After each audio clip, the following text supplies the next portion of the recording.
Confident, confident, confident. I can be confident, confident, confident, confident. I can be confident at work. Hello and welcome to the Confident at Work podcast. I'm your host and your confidence coach, Anna Manning. And today we're talking about the fact that some of you have got two jobs when you thought that you only had one. So the first job is your actual job, right? The job you've been hired and paid to do, with its tasks, responsibilities, challenges. And the second job, which is a hidden job very often, is the job of managing all the mental drama about the first job. And that mental drama might consist of overthinking, overanalyzing, panicking, ruminating. And this week, I want you to think about whether you've got two jobs: the actual job that you're trying to do, and a second job of mental drama about the job that you're trying to do. We're going to dig into how much energy your second job might be taking and the impact that it might be having on you. And I want you to imagine, we'll get to this, what life might look like if you could quit that second job. Because that is what I help people to do all the time. Quit that second job.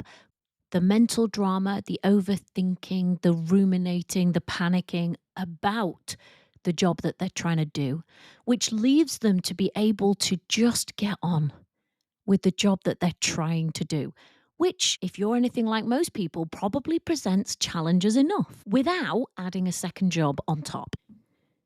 So first thing, I want you to try and recognize whether you have a hidden second job. And you might be like, yeah, I know that I have a second job of overanalyzing, worrying, being anxious, ruminating, chewing over every conversation, wondering about everything, covering up so that they don't find out I'm a fraud. You might be like, I already know I've got a second job doing that. If you already know that, great, stay with us. But here are some indications if you're like, I'm not sure, do I have this second job? Here's some examples that might help you to decipher whether or not you do. So, are you overthinking email communication? Is your hand hovering over the mouse before you hit send when you've already checked it 20 times? Are you panicking or at least worrying about that presentation that you know you've got to do in 2 months? Will you not sleep properly the night before? Will you be very stressed on the morning of? Are you ruminating about something that you said in a meeting recently? Are you unpicking everything in your mind, going over it moment by moment, word by word, and noticing every time you stumbled, you struggled, and then blaming yourself for it? Are you constantly wondering about how other people are perceiving you and scanning to try and see their reaction? Are you still beating yourself up for a mistake that you made 3 months ago?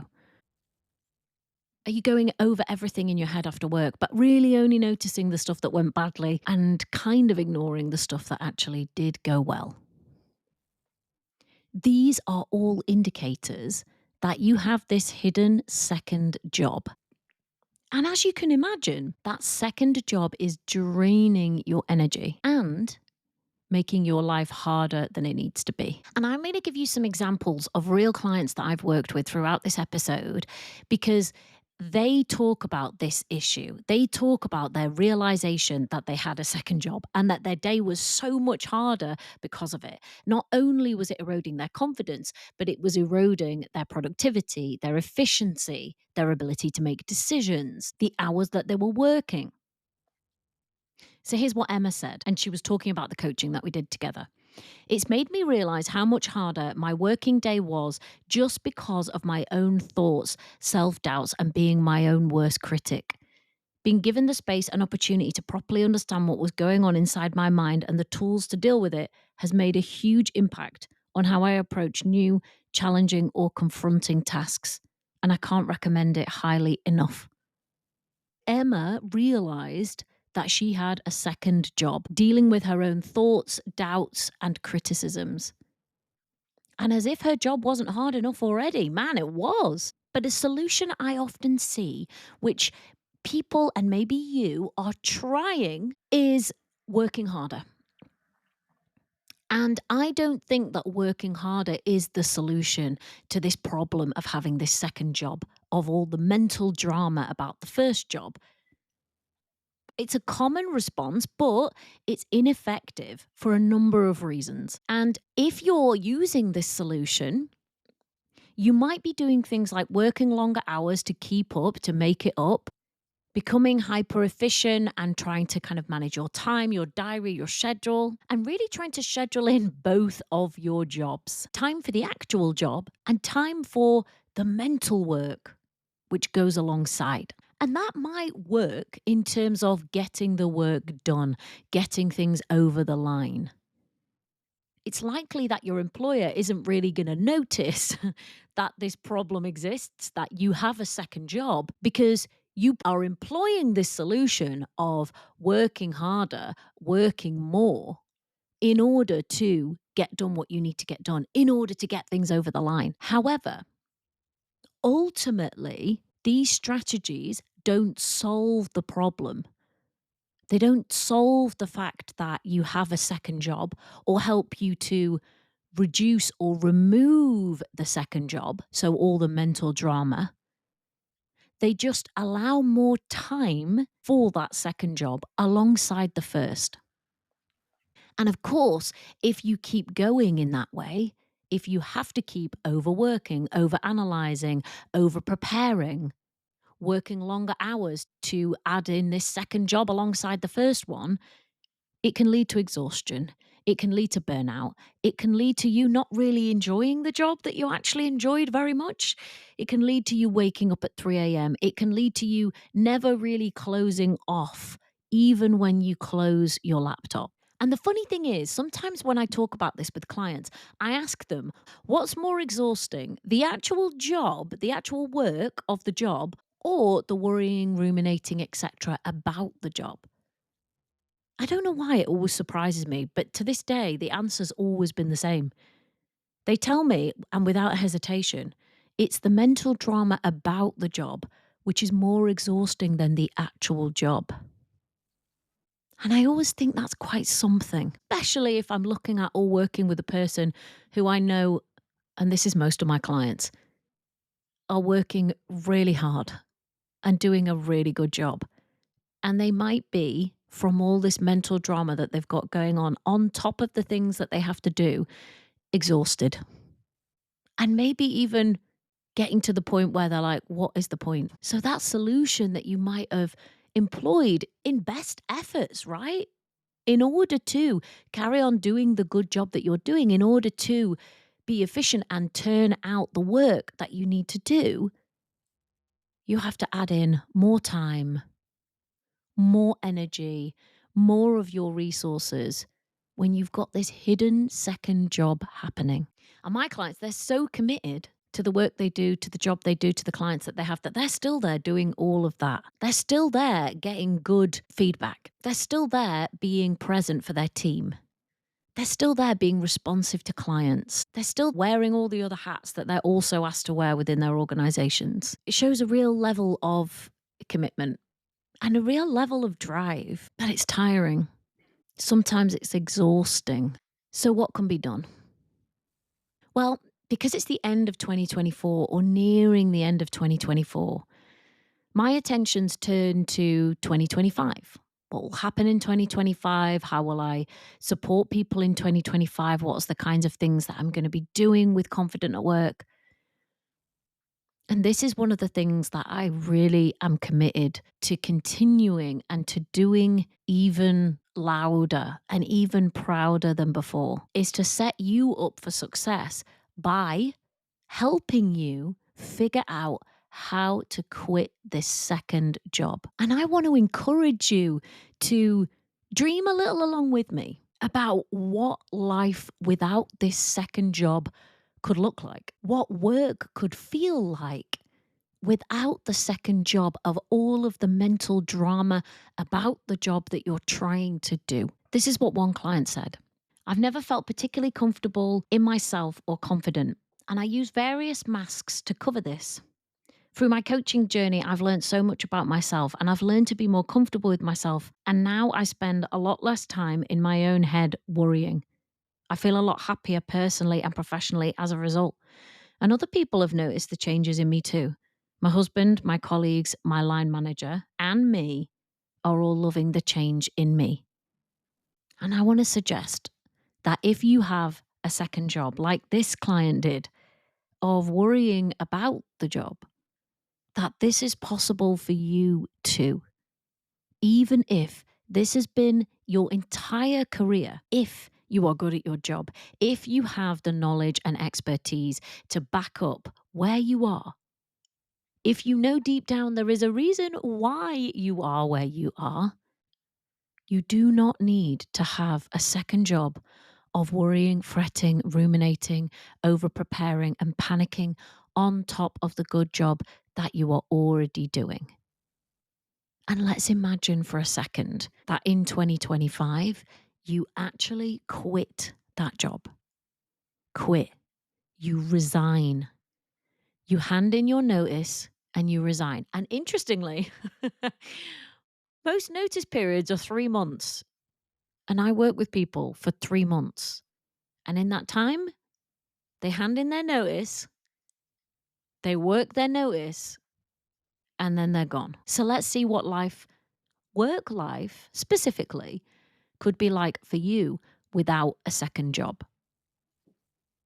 Imagine not really thinking too much about the day when you're on the way into work. Maybe you're enjoying a book or listening to a podcast. You're not really fretting about what's going to happen when you get there. You just know that whatever it is, you'll be able to handle it. And as you open up your tasks or your laptop or you start to prepare for the day, you wonder what's ahead instead of fret or panic about what might be ahead. You take things as they come. You deal with challenges as they arise. You meet the people you need to meet. You do the things you need to do. And then you're moving on with your day. There's a notable absence of all the other mental noise and drama. You don't spend hours getting round to something that you really know you need to tackle. You just open it up and start. And once you start, you find, like you always find, that actually it is doable. It is possible. You don't spend ages hovering over an email and checking it a million times. You draft it in the best way you can, check over it once, and then send it. You don't give it another thought. It just disappears into the ether. And when someone asks to see you the following day, you don't automatically jump to any conclusions about how they're going to have something awful to say or about how you're going to get sacked. You don't really think anything. You just assume that they'll tell you what it is they need from you when they meet you. When you're closing down for the day, you can close down for the day. Your mind, as well as your laptop. It doesn't mean that your day doesn't have any challenges. It doesn't mean there aren't any moments where you think, fucking hell, this job's a drag. But it does mean that you only have one job that you need to focus on. The job you're actually doing. So you can use all your energy to get on with that in the best way that you can and know that you did your best, that it's good enough, and that you're going home. Lighter, freer, happier, maybe more fun, definitely more confident. Here's what Daniela had to say. Before starting, I was highly skeptical about myself and coaching, but for some reason, I still decided to take a leap into the unknown. Today, I think that was one of the best decisions of my life. I know myself better. I have tools that I didn't have 3 months ago, and I know how to use them to achieve the results I want, both in work and in my private life. Today, I've chaired a meeting that wasn't planned to be chaired by me with people I've never met before, and I felt like a new person. I was smiley, calm, assertive, clear, and fully present. What did you do to me? She says with a question mark and an exclamation mark. Well, here's what we did. We handed in the notice on her second job. We handed in the notice on overthinking, second guessing, and doubting. We quit that job.